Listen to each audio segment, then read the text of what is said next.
पवित्र सेनाधीश प्रभू, हा सुंदर दिवस तू आमच्या आयुष्याला जोडलेला आहेस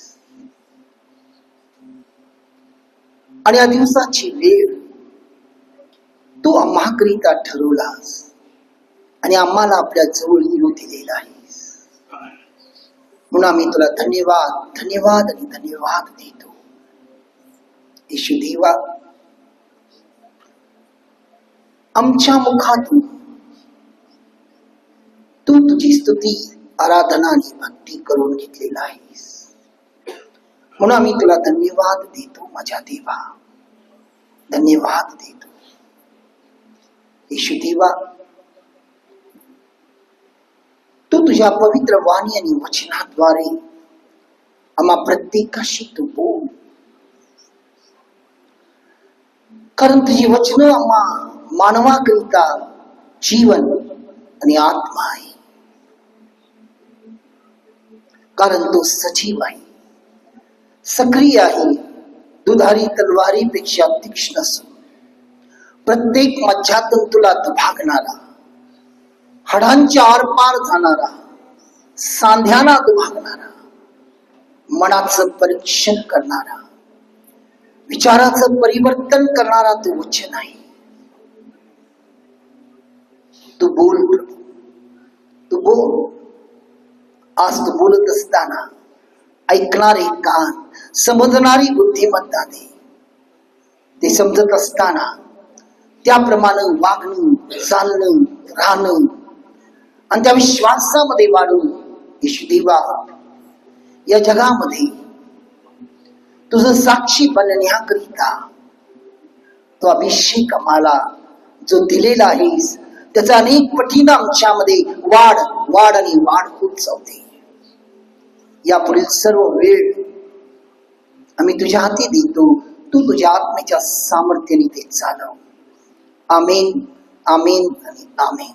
hallelujah, hallelujah, hallelujah, hallelujah, hallelujah, hallelujah, hallelujah, hallelujah, hallelujah, hallelujah. आजच्या मननासाठी परमेश्वर दुसरे राजे त्याचा 5वा अध्याय आणि 1 ते 10 हे वचन तो दिलेला आहे. आपण वाचूया. सर्वजण आपल्या बायबल मध्ये काढा आणि आपण ते ऐकूया. ब्रदर शीतल वाचे.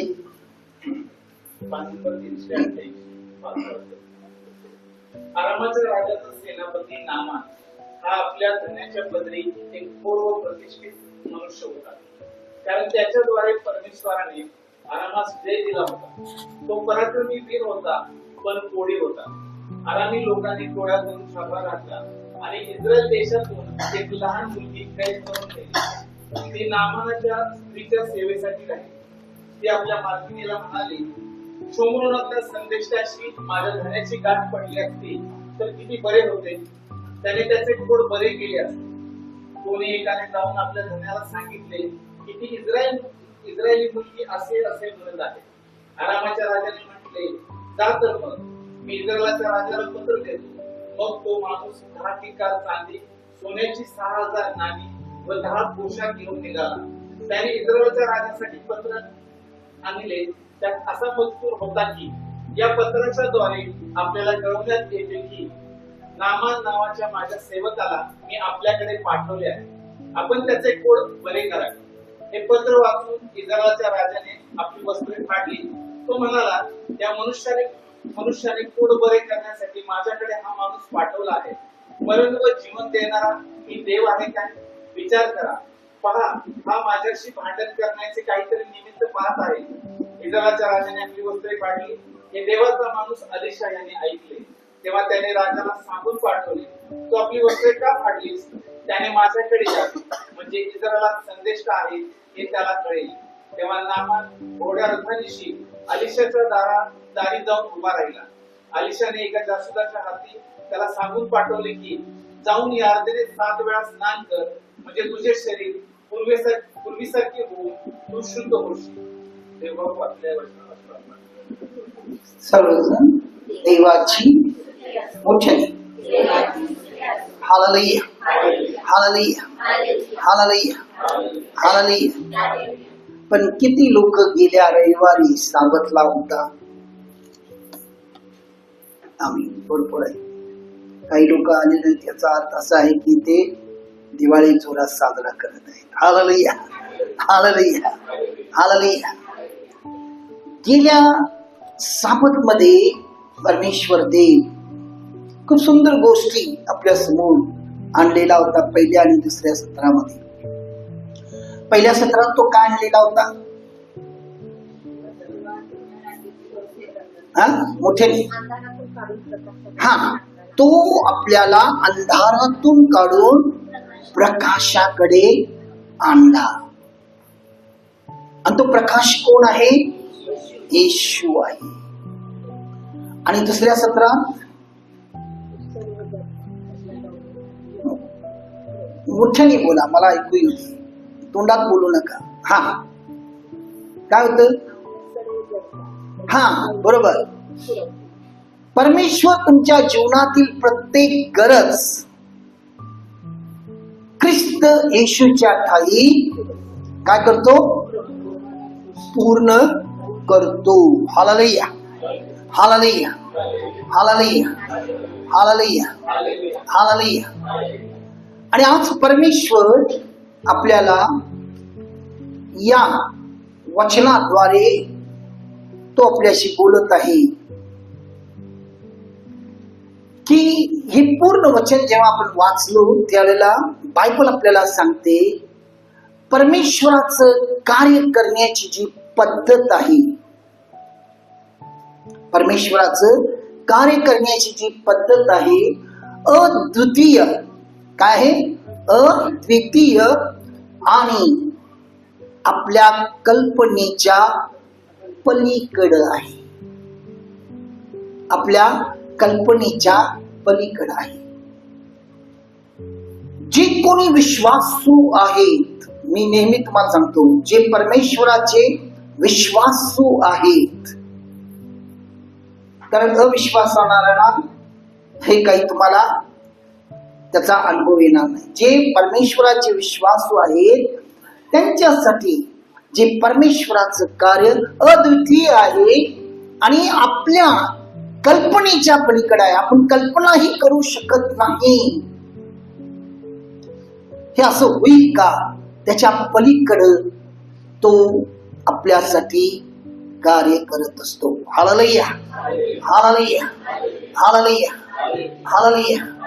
पण याच अध्यायावर तुम्ही अनेक वेळेला वेगवेगळ्या रूपात देवाचं वाणी आपण ऐकलेलं आहोत. देव आपल्याला वेगवेगळ्या रूपात संदेश दिलेला आहे. आणि यामध्ये सगळ्यात महत्वाचा एक संदेश होता की जे देवाची लोक आहेत, सर्वजण म्हणा हा, तुम्ही देवाची लोक आहात. हालेलुया. जे देवाची लोक आहेत त्यांचं अंतःकरण कसं असावं, त्यांचं विचार कसं असावं, आणि या बाबतीत परमेश्वर आपल्याशी बोललेला होता. Hallelujah, hallelujah, hallelujah. पण आज तो आपल्याला काहीतरी वेगळं आपल्या समोर तो आणत आहे. बघा, आपण पहिल्या वचनात या ठिकाणी पाहिलेलं आहे आरामाच्या राजाचा सेनापती कोण? सेनापती नामान हा आपल्या धन्याच्या पदरी एक थोर व प्रतिष्ठित मनुष्य होता, कारण त्याच्याद्वारे परमेश्वराने, बायबल काय म्हणते बघा, परमेश्वराने आरामास जय दिला होता. इस्रायलावर कोणीही जय मिळू शकत नाही. इस्रायल म्हणजे कोण? कोण? देवाची निवडलेली लोक, देवाने वेगळं केलेली लोक, देवाने राखून ठेवलेली लोक, देवाने बोलवलेली लोक. आणि हे कोण आहेत? मोठ्याने बोला, गर्वाने बोला. हा, कोण आहे? आम्ही आहोत. आणि आज त्याच्या लोकावर कोणीही विजय प्राप्त करू शकत नाही. हे तुमच्या मनामध्ये अतिशय कोरून ठेवा, लिहून ठेवा. कोणी विजय मिळवू शकत नाही. कधी ते आपल्यावरती विजय किंवा प्रभुत्व करतात ज्या वेळेला परमेश्वर त्यांना आज्ञा देईल. Hallelujah, hallelujah. म्हणून या ठिकाणी बायबल म्हणते, कारण त्याच्याद्वारे परमेश्वराने आरामात जय मिळवून दिला. कोणाद्वारे? आरामाच्या राजाच्या द्वारे नाही, नामान कोडीच्या द्वारे. कोणाच्या द्वारे? नामान कोडीच्या द्वारे. कारण तो पराक्रमी वीर होता, पण कोडी होता. हॅलो, खूप महत्वाचं आहे. तो पराक्रमी वीर होता, तो पराक्रमी होता, परंतु तो काय होता? कोडी होता. बायबल मध्ये कोड म्हटल्यानंतर एक प्रकारचा शाप मानला जात होता त्या काळामध्ये. Hallelujah, hallelujah, hallelujah, hallelujah. बघा, आणि ते तो लपवत होता. प्रियानो, असं दिसते ते लपवत होता. आणि ज्या वेळेला तो इस्रायलावरती स्वारी केला आणि त्यावेळेला त्याला विजय प्राप्त झाला, आणि त्या ठिकाणाहून एक लहान मुलगी, अनेक असं कैद करून नेले, एक लहान मुलगीला त्यांनी कैद करून नेलेले होते. आणि कैद्यांच्या बरोबर ती मुलगी होती. परंतु ती मुलगी नामानाच्या घरी काय करत होती? त्याच्या स्त्रीची म्हणजे त्याच्या बायकोची सेवा करिता तिला ठेवून घेतलेलं होतं. नामानाच्या बायकोच्या सेवेसाठी त्या स्त्री म्हणजे त्या मुलीला, म्हणजे ती गुलाम होती, तिला त्या ठिकाणी ठेवलेलं आहे. Hallelujah, hallelujah, hallelujah. तर ती लहान मुलगी आपल्या घरामध्ये जेव्हा ती घर कामासाठी ठेवली, म्हणजे पूर्ण घरामध्ये ती कुठेही वावरू शकते, कुठेही जाऊ शकते. बघा, साफसफाई करण्यासाठी म्हणा, घर पुसण्यासाठी म्हणा, घर सेटल करण्यासाठी म्हणा, ती जात होती. आणि ज्या वेळेला ती त्या घरात होती त्यावेळेला तिच्या नजरेस काय दिसलेलं आहे? नामानाचं कोड दिसलं.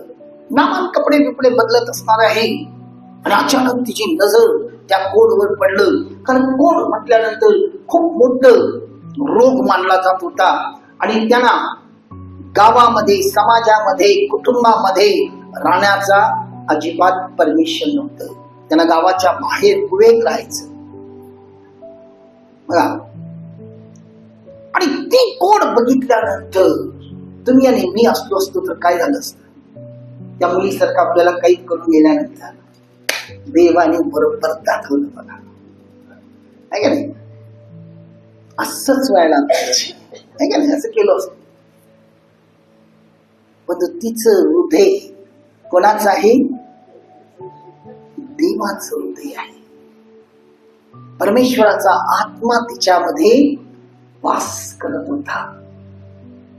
आणि जेव्हा तिच्या नजरेला ते पडलं, ती सरळ आपल्या धननीकडं म्हणजे नामाच्या बायकोकडे पळत गेली, आणि ती म्हटली, माझा हा धनी शमरोनातल्या संदेष्ट्याची जर त्याची काय झाली गाठ पडली असती तर तो पूर्ण पराग झाला असता. हालेलुया. ती आपल्या धनीने जाऊन म्हणते, माझा धनी, म्हणजे त्याच्या बायकोला माहिती आहे ही गोष्ट असणार, बायकोला माहितीच असणार. तिला जाऊन सांगते, माझा धनी सर शमरोनातल्या संदेशाशी त्याची जर घाट झाली असती तर काय झालं असता? तो पूर्णपणे बरा झाला असता, त्याचा पूर्ण कोड बरे झाले असते, पूर्ण कोड बरे झाले असते. आता प्रियानो, या ठिकाणी खूप विचार करण्यासारखी गोष्ट आहे. नामानाचं कोण त्या इस्रायल मुलीलाच का दिसावं? या बायकोच्या व्यतिरिक्त त्या मुलीला दिसलेला आहे. आणि त्या मुलीला दिसल्यानंतर ती जाऊन नामानाच्या बायकोला सांगते, जर त्याची गाठ माझ्या शंभरोणातील देवाच्या माणसाशी म्हणजे संदेशाशी जर झाली असती किती बरं झालं असत. या ठिकाणी महत्वाचे 4 मुद्दे आहेत. लक्षात घ्या. पहिला मुद्दा काय आहे? देव नामानावर प्रेम करतो. देव कोणावर प्रेम करतो? नामानावर प्रेम करतो. लक्षात ठेवा. Hallelujah, hallelujah. कारण या ठिकाणी आपण बघितलं त्या पहिल्या अध्यायामध्ये की कारण त्याच्याद्वारे परमेश्वराने आरामात जय दिला. परमेश्वराने आरामात जय दिला. कोणाद्वारे? नामानाद्वारे. म्हणजेच देव कोणावर प्रेम करतो? नामानावर प्रेम करतो. म्हणून ती बोलणारी जी मुलगी आहे, बोलणारी मुलगी आहे, ती स्वतः नसून देवाचा आत्मा त्या मुलीच्या द्वारे नामानाशी बोलत आहे. त्या मुलीच्या द्वारे नामानापर्यंत संदेश पाठवलेला आहे. बघा, कारण ती मुलगी बोलत नाही, देवाचा आत्मा बोलतोय. दुसरी गोष्ट, नामानावर देवाचं प्रेम आहे. म्हणजेच त्याच्यामध्ये तो विधर्मी आहे. नामानावर देवाचं प्रेम आहे, तो विधर्मी आहे. लक्षात घ्या. तो इस्रायली नाही, तो इस्रायलचा शत्रू आहे. त्याला देवाची ओळख नाही, परंतु देवाला त्याची ओळख आहे. कोणाला? देवाला नामानाची ओळख आहे. आणि देव त्याच्यावर का प्रेम करतो? कारण त्याच्यामध्ये काहीतरी चांगलं गुणधर्म आहे. बघा, त्याच्यामध्ये काहीतरी चांगलं आहे. सगळं विश्वासणारे समजून घ्या, हे लय महत्वाचं आहे. काहीतरी चांगलं गुण आहे जे ते देवाला दिसते. अनेक वेळेला आपल्याला दिसत नाही, देवाला ते दिसत आहे. आणि म्हणून ज्याच्यामध्ये चांगलं आहे, कारण तुम्ही वरून किती चांगला आहात हे बघत नाही, तुम्ही आतून किती चांगला आहात हे देव बघतोय. म्हणून शमूएलाला म्हणतोय, मनुष्याचं बघणं वरून आहे, मी काय बघतोय? अंतःकरण बघतो. आणि नामानामध्ये आतमध्ये काहीतरी चांगलं आहे जे देवाला फक्त दिसते. आणि म्हणून देव त्याच्यावर प्रेम केलेलं आहे. Hallelujah, hallelujah, hallelujah, hallelujah, hallelujah. आणि त्याच्यामध्ये जो हा रोग आलेला आहे, देवाची इच्छा आहे. कोणाची इच्छा आहे? देवाची इच्छा आहे त्याला पूर्ण बरं करण्याचा. कोणाला? हा, देवाची इच्छा आहे त्याला पूर्ण बरं करण्याचा.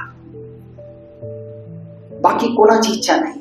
ना मुलीची इच्छा आहे, बघा, देवाची इच्छा आहे त्याला पूर्ण बरं करण्याचा. कारण त्याच्यामध्ये हा जो रोग आहे त्याला त्याचं सर्व चांगुलपण त्या ठिकाणी काय करणार आहे? झाकून टाकणार आहे. पण देवाची इच्छा नाही, कारण तो चांगला आहे. म्हणून देव त्याच्यावर प्रेम करतो आणि म्हणून देव त्याला पूर्ण बरं करू इच्छितो. कसा? पूर्ण बरं करू इच्छितो. Hallelujah, hallelujah, hallelujah, hallelujah. आणि चौथी महत्वाची गोष्ट सगळ्या विश्वासणाऱ्यासाठी बी आहे.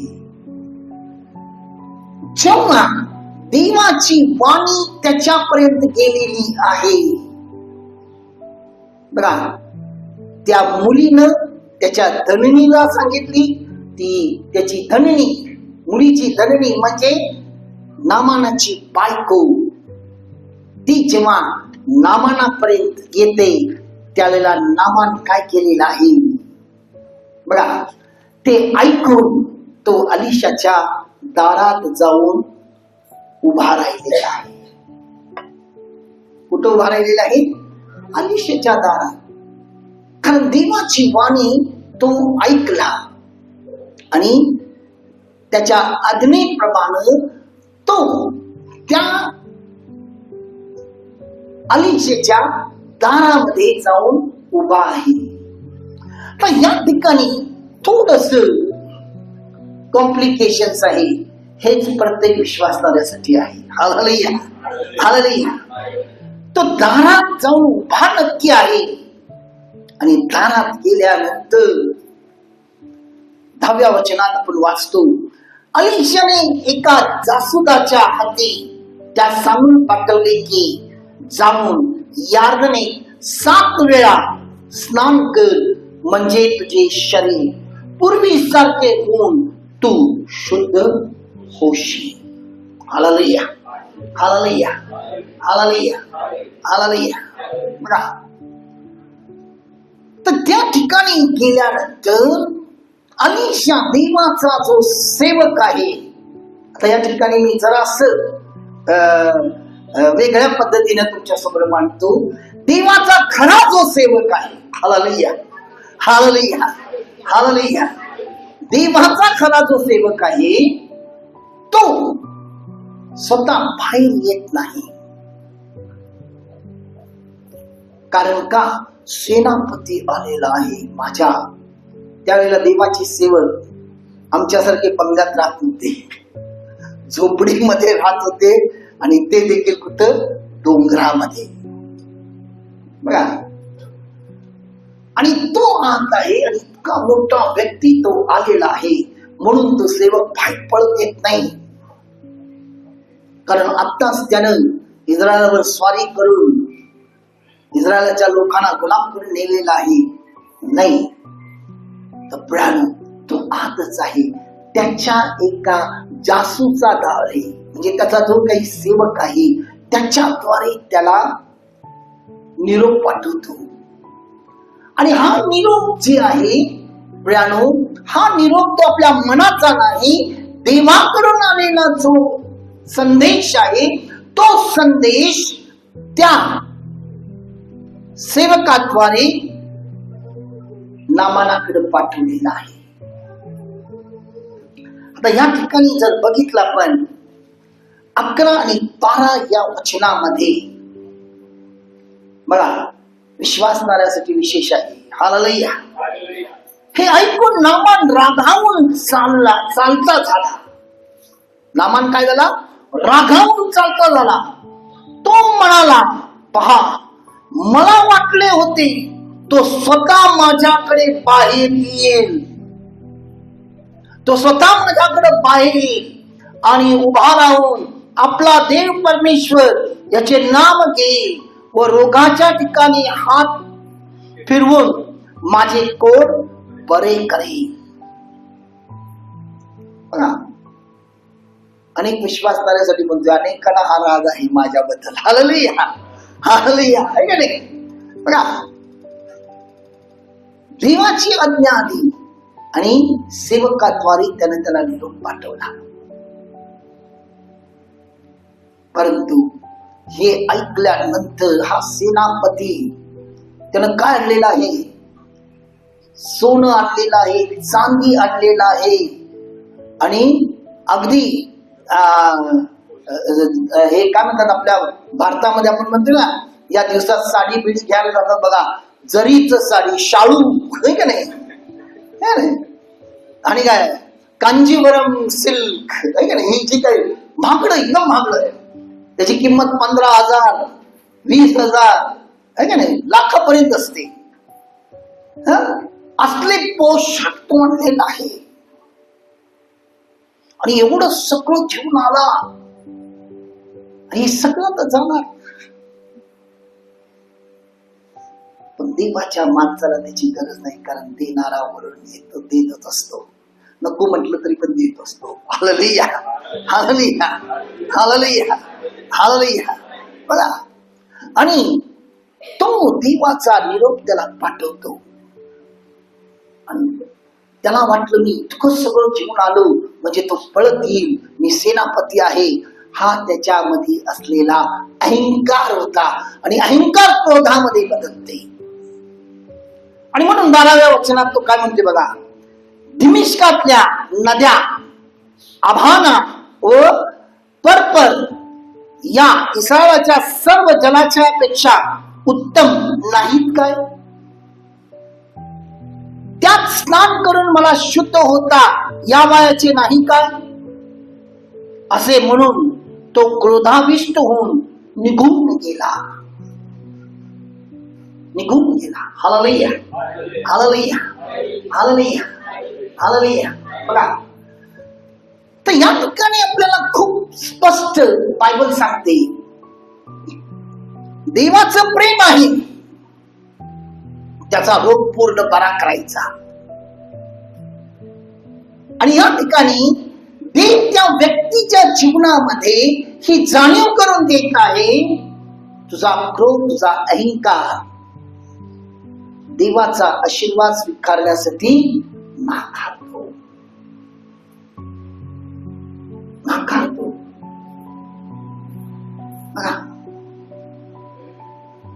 अनेक वेळेला आपण देवाच्या दाराजवळ जातो, परंतु आशीर्वाद न घेता जातो, किंवा आशीर्वाद आपल्या जवळ येते त्याला आपण लाथाडून जातो. शांत डोक्यानं विचार करा, कारण आपल्या बुद्धीनं आपण विचार करतो. हे अनेक लोक म्हणतात बघा, हे फक्त वचनातच सांगायचं असते, प्रॅक्टिकली असं काही होत नाही, प्रार्थनेने काय होत नाही. एवढं सोपं आहे का? एवढा एज्युकेटेड डॉक्टर, तो फॉरेन रिटर्न डॉक्टर आहे, त्यानं ते डायग्नोसिस केलेलं आहे, हा रोग बरा होणार नाही म्हणतो. कधी असा होईल का? हे सांगितल्याबरोबर असं होणार का? होणारच नाही. माझ्या घरच्या समस्या इतक्या मोठ्या आहेत, माझ्या फॅमिलीमध्ये इतकं प्रॉब्लेम्स आहे, आज इतकं वर्ष मी त्याच्या बरोबर नांदत आहे, किंवा तो माझ्या बरोबर नांदत आहे, किंवा मी तिच्या बरोबर नांदत आहे, बदल झाला नाही. आता कुठेतरी गेल्यानंतर बदलणार आहे, देव सांगते बदलणार आहे, होणार आहे? शक्यच नाही. मी म्हणतो शक्यच नाही, होणारच नाही, होणारच नाही. कसं होईल? कारण तुमचीच इच्छा नाही, तुमची इच्छा नाही.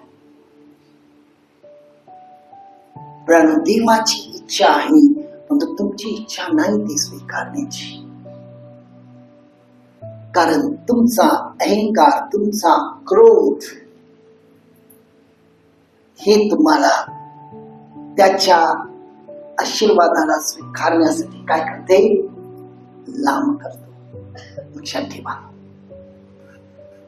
म्हणून जेव्हा तुम्ही प्रार्थनेला बसता, येशू म्हणतो मत्ते 11:29 मध्ये काय म्हणते बघा, वाचा. 11:29 मोठ्याने वाचा. हालेलुया. हा, मी जो मनाचा सौम्य व लीन आहे, त्या माझे जू आपणावर घ्या व माझ्यापासून शिका. व माझ्यापासून शिका. म्हणजे तुमच्या जीवाला विसावा, म्हणजे तुमच्या जीवाला काय मिळेल? विसावा मिळेल. हे कोण म्हणते? कोण म्हणते? जरा मोठ्याने. नाश्ता वगैरे करून आलाय ना? आला. हा, येशू म्हणतो मी जो मनाचा दीन व लीन आहे, हे माझे जू, म्हणजे माझं जे ओझ तुम्ही घ्या आणि माझ्यापासून शिका म्हणतोय. विश्वासणाऱ्यामध्ये जेव्हा दीन आणि लीनता येत नाही तोपर्यंत ते देवामध्ये परिपूर्ण होऊ शकत नाहीत, परिपूर्ण होऊ शकत नाही. बघा, आणि देव नामानाला दीन आणि लीन करण्यासाठी त्याला हा आज्ञा दिला. त्यानं त्या आज्ञा पाळायला तयार नव्हता, कारण त्याला त्याच्या पराक्रमावर अहंकार असेल. त्या राजाचा सेनापती आहे, राजा त्याच्यावर खूप विश्वास ठेवतो, खूप प्रेम करतो, त्याचा त्याला अहंकार असेल. आणि तो इतकं सगळं जिंकणारा आणि हा देवाचा सेवक झोपडपट्टीमध्ये राहतोय. आणि माझ्या समोर त्याची लायकी आहे काय? मला एका सेवकाद्वारे सांगते जाऊन यादनीत जाऊन आंघोळ कर, आणि तिथं गेल्यानंतर तो पूर्ण शुद्ध होईल. कसं शक्य आहे? तरी देव त्याच्या सेवकाद्वारे त्याला पुन्हा सांगतो. आणि या ठिकाणी आत्मा वेगळ्या पद्धतीने सांगते, महाराज मोठं काहीतरी अवघड सांगितलं असतं तर तुम्ही ते केला नसता का? त्या सेवकाने काय सांगितलं? फक्त यार्दनीत जाऊन 7 वेळा बुडून उठा एवढं सांगितलं ना. आता इथपर्यंत आले, करूनच जाऊया की, काय यात मोठी गोष्ट आहे? फक्त बुडायचं नाही उठायचं, बुडायचं नाही उठायचं, बुडायचं नाही उठायचं. आणि बायबल सांगते हा 6 वेळा बुडून उठतोय. मग ते बघ, तू सांगितलंस म्हणून बुडलो उठलो, बुडलो उठलो, बुडलो उठलो. बघले का अजून हाय तसंच आहे, कुठं काय गेलंय काय? कारण तो त्याच्याकडेच बघायला नाही. महाराज हे सगळं विचार करू नका. त्यांनी सांगितले विश्वासाने अजून एकदा बुडा आणि उठा. आणि तो विश्वासाने बुडून उठला. प्रियानो, नामानाचा कोड बरा झाला नाही, नामानाचा अंतःकरणाचं परिवर्तन झालं. अंतःकरणाचं परिवर्तन झालं. आणि मग नामान बघतोय, अरे ही माझीच त्वचा काय? कारण लहान लेकरासारखं त्याचं त्वचा झालं. नामानाचा पारा उतरला. नामानाला वाटलं खरोखर देवापुढं मी स्वतः काही नाही. आणि मग तो नतमस्तक झाला. त्याच्यामध्ये जेव्हा परिवर्तन आलं, त्याच्या विचारात परिवर्तन आलं, त्याच्या स्वभावात परिवर्तन आलं, त्याच्या बघण्यात परिवर्तन आलं, त्याच्या कृतीमध्ये परिवर्तन आलं. आणि जेव्हा तो देवाच्या सेवकाला पुन्हा भेटायला जातो त्यावेळेला देवाचा सेवक त्याच्या दासाला पाठवत नाही, तो स्वतः बाहेर येऊन त्याचा वेलकम करतो. त्याचा स्वागत आगत केले नाही, कारण परिवर्तन आहे. त्याला देवाची ओळख झालेली आहे. तुम्ही तास, 2 तास, 3 तास, 4 तास, 5 तास प्रेयर करत असाल, किंवा तुम्ही आठवड्यातून 7 दिवस उपवास करत असाल, बघा तुम्ही अधिक स्तुती, आराधना, भक्ती मस्तपैकी बँजो टॅप खूप करून वाजत असाल, पण जोपर्यंत तुम्ही पिंडीच्या देठातून त्याला ओरडत नाही,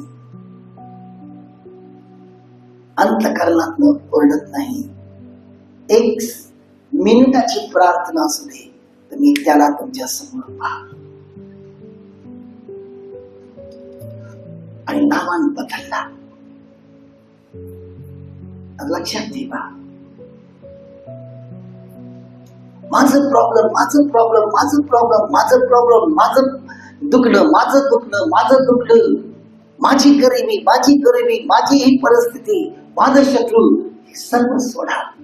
मनापासून त्याच्याबरोबर एक व्हा. तो अद्भुत परमेश्वर आहे, अद्वितीय कार्य तो तुमच्या जीवनात करतो. तुमच्या कल्पना, तुमच्या अपेक्षेच्या पलीकडे जाऊन तो करतो. बघा पलीकडे जाऊन करतो.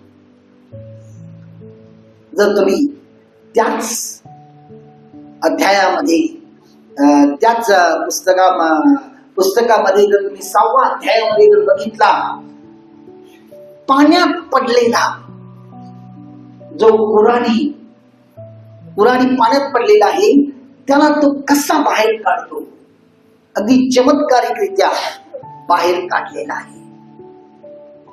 त्यानंतर आपण बघतोय चौथ्या अध्यायामध्ये बघा, एक विधवा त्याच्याकडे येते आणि ती येऊन जेव्हा आपलं गहाणं त्याच्या समोर मांडते, तो तिला काय सांगतोय, शेजाराचं काय कर, जे मंगळवारी होते ते ऐकलेले आहे, त्याच्यावर एक संदेश झालेला आहे. हालेलुया. शेजाराचं भांडी भेंडी जे काही आहे ते काय कर, गोळा कर म्हणते, साठव, आणि जे तुझ्याकडे आहे ते ओतच जा. काय होतं तुझ्याकडे, घागरभर तेल होतं, ते ओतायला सांगते आणि ते तेल वाढत वाढत वाढत वाढत जाते. आणि नंतर वाटले म्हणून जेव्हा ती ज्या वेळेला भांडी संपते ते थांबते, मग ते येऊन सांगते, ते मध्ये आता नेऊन ते विक, तुझं कर्ज वगैरे फेड आणि उरलेल्या पैशात तू आणि तुझं मुलांचा निवारा करून घे. देव कसा अद्भुतरित्या कार्य करतो, कसं शक्य आहे. हे घागरभर तेलच आहे, काहीच नाही. पुन्हा आपण नवीन करारात बघतोय. Hallelujah, hallelujah, hallelujah. प्रभू येशू या जगात असताना बघा, पहिले जे 4 शुभ वर्तमान म्हणतात त्याला कोणतं मोठ्याने, हा, या शुभ वर्तमानामध्ये आपण बघतोय येशू जवळची लोक येतात. आपण बघतोय येशू काही लोकांना स्पर्श करून बरा केलेला आहे. कसा स्पर्श केला आणि तो त्याला बरा केला. आणि तो म्हणतोय, काय म्हणते, तुझ्या विश्वासानं तुला बरं केलेलं आहे. तर कोणाला तो काय केलेला आहे, थुंकून, आपल्या तोंडातून थुंकी जमिनीवर थुंकून त्याचा चिखल करून त्याच्या डोळ्यांना लावून त्याचे डोळे उघडलेले आहे. Hallelujah, hallelujah, hallelujah. पुन्हा आपण बघतोय येशूजवळ 10 कुष्ठरोगी येतात आणि त्याच्याजवळ विनंती करतात की आम्हावर दया करा. तो त्यावेळेला काय म्हणते, जा याजकाला सांग जे पापाचं उमारपण आहे ते करण्यासाठी. त्याला दाखवा आणि त्याला जाऊन सांगा. काय म्हणते, त्याला दाखवा आणि त्याला जाऊन सांगा की पापाचं उमारपण करा. ते म्हणतात, मी तुझ्याकडे आलो तू याजकाला दाखव. याजक काय बघा सगळं. पण ते रस्त्यात जाता जाता 10चे 10 काय झालेले आहे, बरं झालेले आहे. बघा कसं. पण पूर्ण बघतोय काना गावामध्ये, हा त्याचा पहिला चमत्कार आहे बायबल म्हणते. आणि त्या ठिकाणी तो एका लग्नाच्या समारंभामध्ये आहे आणि तिथली प्रतिष्ठा काय आहे, द्राक्षरस आलेल्या पाहुण्याला देऊन स्वागत करायचं, आणि तो द्राक्षरस संपलेला आहे.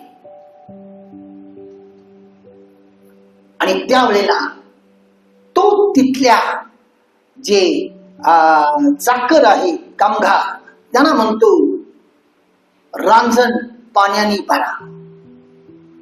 पहिलं काय सांगितलेलं आहे, पाण्याने भरा.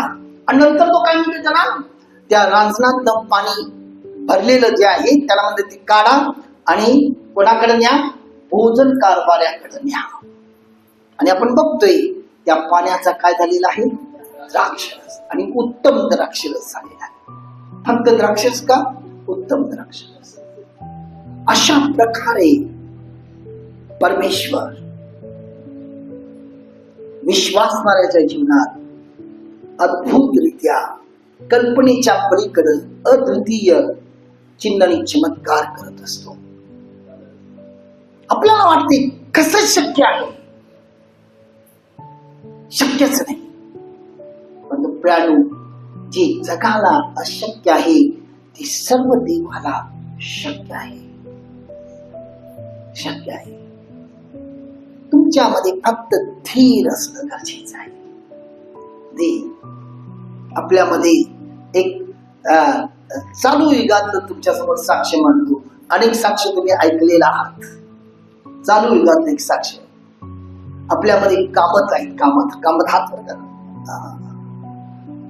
कामत आता बघा प्रत्येक रविवारी न चुकता असतात. त्याचं कारण कामत्व देवाचं प्रेम आहे. लक्षात घ्या, कामत्व देवाचं प्रेम आहे. आणि कामत थोडस नामान कोळीसारखा भरकटलेला होता आणि खूप अडचणीत आलेला होता. सगळ्या बाजूनी अडचण. कामतला वाटलं मी कधीच यातून बाहेर निघू शकणार नाही. खरं काय खोटं? मोठ्याने मला होईल. हालेलुया. मी कधीच बाहेर निघणार नाही. कसं शक्य आहे? माझ्या हातात काहीच नाही. मी काहीच करू शकत नाही. पूर्णपणे निर्बळ आणि निराधार झालेला आहे. सगळ्यांनी मला सोडलं. वास्तविक देवाने त्याला सोडलेलं होतं, तो देवाला सोडलेला होता. Hallelujah, hallelujah, hallelujah, hallelujah. देवाचं प्रेम त्याच्यावर आहे.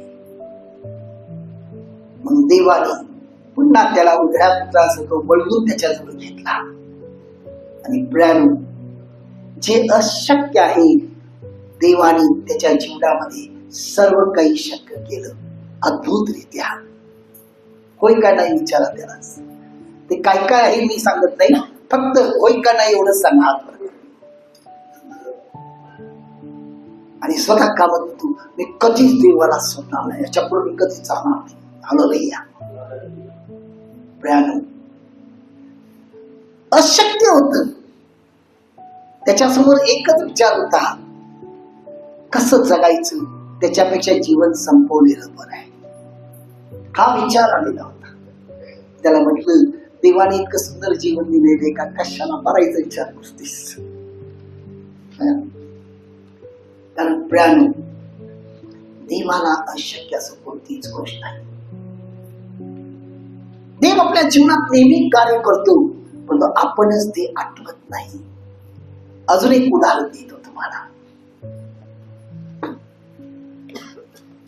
अतिशय प्रिय असा या तुमचं जे काही तुम्ही सापातला जेवता बिवताय जे आहे ना, ते सगळं जे कारभार बघणारे लोक, कारभार करणार बघणारा जो आहे, त्याच्या जीवनात देवाने अद्भुत चिन्ह केली. त्याला वडील नाहीत. वाडवडिलांनी भरपूर प्रॉपर्टी सोडून दिली, म्हणून तुम्ही सोडू नका. प्रॉपर्टी असेल तर लय अवघड आहे. हालेलुया. आणि त्याचा एक चुलत भाऊ त्यानं सगळ्यांच्या प्रॉपर्टी हडप करत गेला. आणि ह्याची बी प्रॉपर्टी हडप करण्यासाठी याला देखील जीवनात निखामी करण्याचा प्रयत्न केलेला होता. पण देव त्याच्यावर प्रेम करत होता, कारण देव त्याला ओळखत होता. त्याच्यामध्ये काहीतरी चांगलं गुणधर्म होतं नामानासारखं. म्हणून देवाने त्याच्या एका मित्राद्वारे त्याला या ठिकाणी प्रार्थनेला आणलं. बघा, तो वेडा झालाय म्हणून त्याला वेड्याचं औषध चालू होती. वेड्याचं शॉक ट्रीटमेंट देत होती. शॉक ट्रीटमेंट माहिती आहे तुम्हाला? आणि वेड्यासारखा होता, पण त्याच्या मित्राला त्याची दया आली. देव कसा कार्य करतो बघा. आणि देवाने त्या मित्राच्या द्वारे त्याला आणलं आणि देवाने त्याला पूर्ण बरा केला. त्याच्या गोळ्या वेळ्या सगळं बंद झालं आणि तो पूर्ण बरा जसा झाला तसं नामानासारखं त्याच्यामध्ये परिवर्तन आणलं. तो म्हटला हाच तो जिवंत देव. त्यानं पूर्ण आपलं समर्पण करायला सुरुवात केला. आणि नंतर त्याच्या भावाने भरपूर प्रयत्न केलं पुन्हा त्याला त्या परिस्थितीमध्ये आणण्याचा, तर काही चालना त्याच्यावर. मग त्याच्या एक लहानसं दुकान होतं त्याचं. त्या दुकानामध्ये त्याचा व्यवसाय होता आणि ते व्यवसाय बंद करून टाक्यामुळे बोंबलत बसेल म्हणून त्याने ते व्यवसाय काढून घेतला त्याच्याकडनं. पण देवाचं खेळ अद्भुत आहे. हॅलो, असे काढून घेतलं. आजपर्यंत सगळं प्रॉपर्टी त्याच्या हातात होतं, सगळ्यांचं त्याने गायब केलं ह्याचं नाही. आणि देवाने अद्भुतरित्या ते मोठं भांडण झालं. तिने म्हटलं, त्याच्या मनात हा विचार आला, त्या इतकं प्रामाणिक असणार असं कसं काय माझ्याशी झालं, आणि हे माझी रोजची भाकर काढून घेणार. देवाने ती भाकर घेऊन दे म्हटलं त्याला. देवाने त्याला स्वतःची भाकर दिला, स्वतःच चांगलं इमारत बांधायला त्याला शक्ती दिली. आणि सगळी त्याची जी प्रॉपर्टी आहे वाडवडिलांची, जे त्याच्या हिस्स्याला येते, ते सर्व त्याला त्याच्या नावावर करून देण्यासाठी त्याला भाग पाडलं.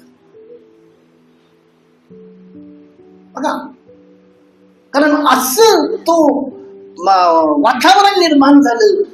त्या व्यक्तीला वाखायला लावला आणि त्याची जी प्रॉपर्टी आहे त्याच्या नावावर पूर्ण करून दिली. करोडोची प्रॉपर्टी, आज ती अनेक करोडोची प्रॉपर्टी झालेली आहे. हालेलुया. सर्व त्याच्या नावावर पूर्णपणे टायटल क्लिअर झालं आणि त्याच्या नावावर करून दिलं. आणि मग त्याच्या लक्षात आलं देव किती अद्भुत आहे. आणि एवढंच नाही प्रियानो, तो दुष्ट असा होता, त्याचा एक फ्लॅट होता. फ्लॅट वाडवडिलांच्याकडून आलेलं त्याच्या वाटणीला. तो फ्लॅट काय केला त्याने, सांगलीतला एक नामवंत गुंड आहे, जे आता मला माहिती नाही आहे का नाही, पण खूप नामवंत आहे. अनेक लोक ओळखतात त्याला, पैलवान म्हणून. त्याच्या गँग मधल्या एका माणसाला त्याने ते भाड्याने दिलेलं होतं. त्याचा कोण, तो चुलत भाऊ. म्हणजे ते फ्लॅट त्याला मिळवले. आणि त्याचं भाडं किती होतं, मला वाटते काहीतरी एक 300, 400, 500च्या दरम्यान होतं. आणि तो बाबा त्या फ्लॅटवर आपलं कब्जा करून बसला आणि तो सोडायलाच तयार नाही. त्यानं ते लाईट बिल भरत नव्हता, लाईट कट झालं. पाणी बिल भरत होता, पाणी कट झालं. सगळं कट झालं तरी तो सोडणार का? तो कोण त्याच्याशी पण मानणार? कित्येक वर्ष त्याच्या ताब्यात होत आणि याला कोणाचा आधार आणि सपोर्ट नाही. एक दिवस माझ्याशी तो बोलला, ब्रदर आपलं फ्लॅट तिथं आहे. मी जाऊन बघितलं, इतकी चांगल्या ठिकाणी फ्लॅट आहे तुझं, इतकं म्हणजे मुख्याच्या ठिकाणी फ्लॅट आहे. आणि तो म्हटलं एक काम कर, म्हटलं तू सोडत नाही, तो कुलूप घालून ठेवलाय, वापरत बी नाही, तो कुलूप घालून ठेवलाय. कुलूप तोडले आत घुस, म्हटलं आपलंच फ्लॅट आहे, आपल्याकडे कागद दुसरे आहे. पण त्याला धाडच झाली नाही. मग नंतर आम्ही का जे ओळखीचे वकील आहेत अतिशय जवळचे, त्यांच्याकडे घेऊन गेलो. त्या वकिलाने देखील सांगितलं, आपलं प्रॉपर्टी आहे, कोण त्याला काय सगळं तोडायचं, सगळं सामान गायब करायचं आणि आपलं सामान सगळं रचना आपलं काय पोलीस कंप्लेंट करू दे, माझं कागद मी मालक आहे, सगळं काय दाखवता येते. त्याला धाडस झालीच नाही.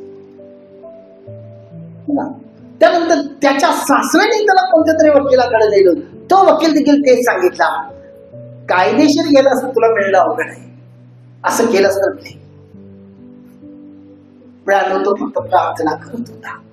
कधी कधी आपल्यामध्ये, मी तुम्हाला हे का सांगतोय, कधी कधी आपल्या आतून तो गट्स नसतो. गट्स म्हणजे काय, धाडस नसते. पण ते अशा लोकांना देखील अद्भुतरित्या मदत करतोय. लक्षात ठेवा. आपल्याला वाटतं आपण निराधार आहे, आपल्यामध्ये काही नाही. आणि नंतर एक दिवस देव त्याला प्रार्थनेत दाखवतो, तो फ्लॅट तुझा जाणार आहे. कारण का, तो मनुष्य मरायच्या गायला टेकला आणि त्याची जे नातेवाईक ते फ्लॅट गायब करायच्या नादात होते. आणि या प्रार्थनेला त्या दिवशी तो गेला आणि बघितलं तर असं झाले, त्याने त्याचे तो मरायला टिकलेला, कारण त्याच्या बाजूचा देखील मालकाचा फ्लॅट देखील त्याला असंच गायब करण्याच्या नादात लागलं. त्याने कोर्ट केस केली आणि कोर्टामध्ये ती केस चालूच आहे. आणि त्या दिवशी त्याच्यामध्ये कुठलं धाडस आणि माहिती नाही. त्यानं ते कुलूप तोडला, आत बघितला तर काहीच नव्हतं, फक्त कचराच होत. ते कचरा सगळं काढून साफ करून आपल्या ताब्यात घेतला आणि तो घेतला. त्याच दिवशी रात्री तोही मेला. कोण? तो मेला. जसं हा त्याच्या ताब्यात आलं, तो मेला आणि याचं फ्लॅट याला मिळालं. सगळे म्हणते अशक्य, इतक्या वर्षापासून तो राहतोय, कसं ते होईल? देवाला कोणती गोष्ट शक्य नाही. तो अद्वितीयरित्या, बघा, त्याच्या कल्पनेच्या बाहेर ते फ्लॅट त्याचं आहे, त्याच्या नावावर करून दिला. आणि त्यानं आपल्या विधवा बहिणीला तिथं आता ठेवलेलं आहे त्या ठिकाणी. हे मन किती मोठं आहे बघा, हे लय मोठं आहे. कारण त्याच्या बहिणीसाठी म्हणजे या ठिकाणी घर नाही तिथं सांगलीमध्ये, म्हणून तिला आणि तिला राहण्यासाठी ती जागा दिला. हे देव आहे. आणि या सगळ्या माग देवाने त्याला इतकं परिवर्तन केलं, त्याच्यामध्ये नम्रता आलेली आहे, अतिशय नम्र आणि लीन आहे. आणि देव त्याच्या जीवनामध्ये अद्भुतरित्या आशीर्वादावर आशीर्वादाचा वर्षाव करत गेलेला आहे. त्याच्या मुलांची लग्न झाली अद्भुतरित्या. सगळं काही सांगायचं तात्पर्य आहे, तुमचा विश्वास तुमच्यामध्ये नम्र आणि दीनाने घेण्यात आला पाहिजे. मनामध्ये हा विचार आणू नका, कसं होईल, शक्य आहे का, माझ्याकडे आहे काय, मी काहीच करू शकत नाही, पण बसा बोलत कशाला.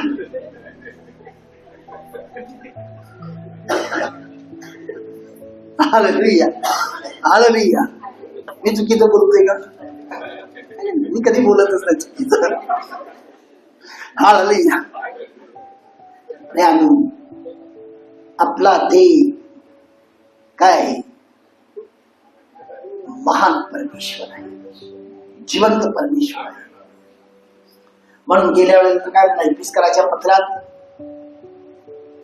देव आपल्या संपत्तीने रूप ख्रिस्त येशूच्या ठाई तुमच्या सर्व गरजा काय करेल, पूर्ण करेल. नथिंग इज इम्पॉसिबल फॉर हिम. कोणतीच गोष्ट शक्य नाही. आणि तुम्ही प्रत्येक वेळेला इथे एक साक्ष ऐकताय. बेटा मोबाईल मध्ये बघू नको, मोबाईल बंद ठेव, घरात जाऊन भाग.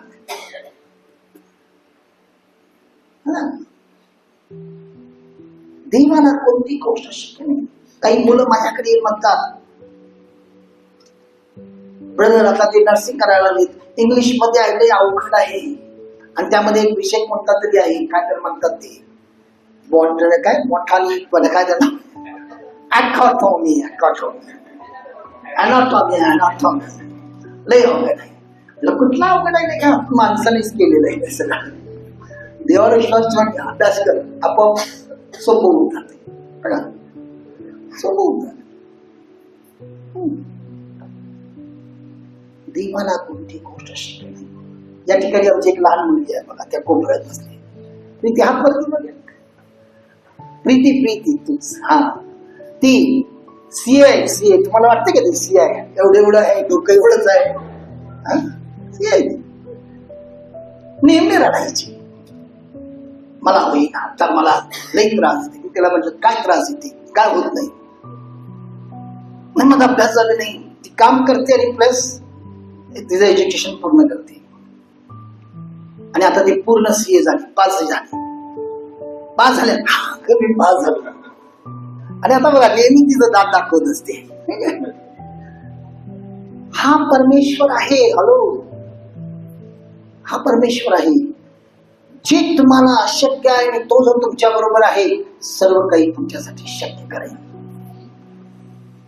मग ते संसारातल्या गोष्टी असू दे, शरीरातला आजारपण असू दे, तुमच्या धंद्यातला प्रॉब्लेम असू दे, तुमच्या कामावरचा प्रॉब्लेम असू दे, तुमच्या शिक्षणात असू दे, कोणत्याही गोष्टी असू दे, तुम्हाला देवाच्या आज्ञा पाळून देवाबरोबर चालायचं आहे. तुम्ही जर चिंता करत बसला, तुम्हाला माहिती तुमची चिंता तुम्ही जेव्हा करताय त्यावेळेला देवाला कोणीतरी खिजवतोय. कोण खिजवते?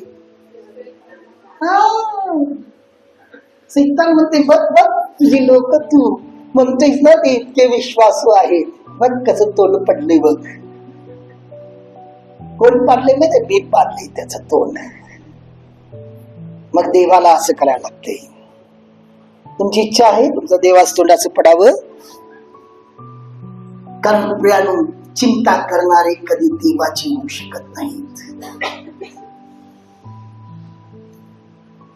बघा, संशय करणारे कधी देवाचं होऊ शकत नाहीत.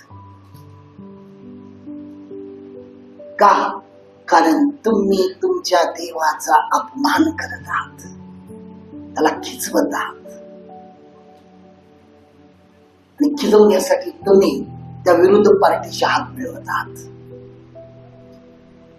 आणि देव मान जर खाली घातला मग तुम्ही कुठं राहाल हे विचार करा. म्हणून देवाचं मान नेहमी ताठ ठेवा, म्हणजे त्याचे डोळे तुमच्यावर पडेल. आणि त्याचे डोळे तुमच्यावर पडताच आपोआप परिवर्तन चालू आहे. जक्कया त्याच्या समोर बसलाय. बघा लूक 19 मध्ये जक्कया त्याच्या समोर बसलाय. येशूच मान ताठ आहे, डोळे त्याच्यावर आहे. लगेच त्याला येशूला खिजवण्यासाठी जक्कयाला लोक काय म्हटले, हा जर खरा संदेश असला असता तर हा मनुष्य कोण आहे त्याला समजलं असतं, आणि ते कसं काही त्याच्या घरी तो गेलाय जेवायला बसलाय, इतका पाप केलेला मनुष्य. आणि हे सर्व कोणाच्या कानात चालली? येशूच्या नाही हो, येशूला तो बोलण्या आधीच माहिती असणार, जक्कयाच्या कानात. पण जक्कयाचं खरोखर प्रेम होतं, हे त्याच्यातला चांगला गुणधर्म होता. नामान कोडीसारखं, माझ्यामुळं माझ्या प्रभूचा अपमान होत आहे, मी केलेली कर्म आज त्याला भोगायला लागत आहे, ऐकायला लागत आहे. जक्कया त्या लोकांना म्हटला नाही, तुम्ही माझ्या प्रभूचा अपमान करू शकत नाही. आजकालची ख्रिस्ती मता बघा, मी ख्रिस्ती आहे, माझा देव जिवंत आहे, तोच हे देवाने सांगितलं नाही. तो काय केला? येशूला शरण केला. तो म्हटला, प्रभू मी अन्यायाने घेतलेलं किती पटीनं? 100 पटीनं परत देईल. म्हणजे तो मान्य केला, मी अन्यायाने घेतलेलं 100 पटीनं परत केले. पुन्हा तो काय म्हणते, जी माझं श्रीमंती आहे, धन आहे, त्यातला निम्म धन मी गोरगरिबांना वाटेल. हा परिवर्तन आहे. आणि येशूच्या मुखातनं काय आलं? आज या घराला तारण प्राप्त झाले. म्हणजे ते तारण त्या दाराजवळ होता, फक्त त्या विचारामुळे. बघा, त्या व्यक्तीच्या विचारामुळे, त्या व्यक्तीच्या दृष्टीमुळे, त्या व्यक्तीच्या बघा त्या मोहामुळे तो तारण दाराकडेच थांबला, आज जात नव्हता. आणि जेव्हा तो त्याला शरण गेला त्याच क्षणी येशू म्हणतो, आज या घराला तारण प्राप्त झालं. आणि मग येशू त्याला म्हणतो, हा देखील कोण आहे? मोठ्याने अब्राहमाच्या कुळातला. जर तुम्ही तो वंश आहात अब्राहमाचा, तर तुम्ही देवाच्या संगतीचा आहात. कारण अब्राहम हा विश्वासाचा बाप आहे. म्हणून आज देव तुमच्याशी बोललेला आहे. तो तुमच्या जीवनात अद्भुतरित्या या गोष्टी करू इच्छितो. आज तुम्ही आत्मचिंतन करा, मी खरोखर माझ्या देवाच्या बरोबर चालतो, त्याच्या आज्ञा पाळतो, कारण मी देवापासून लांब आहे. सर्वजण उभं राहूया आणि डोळे झाकून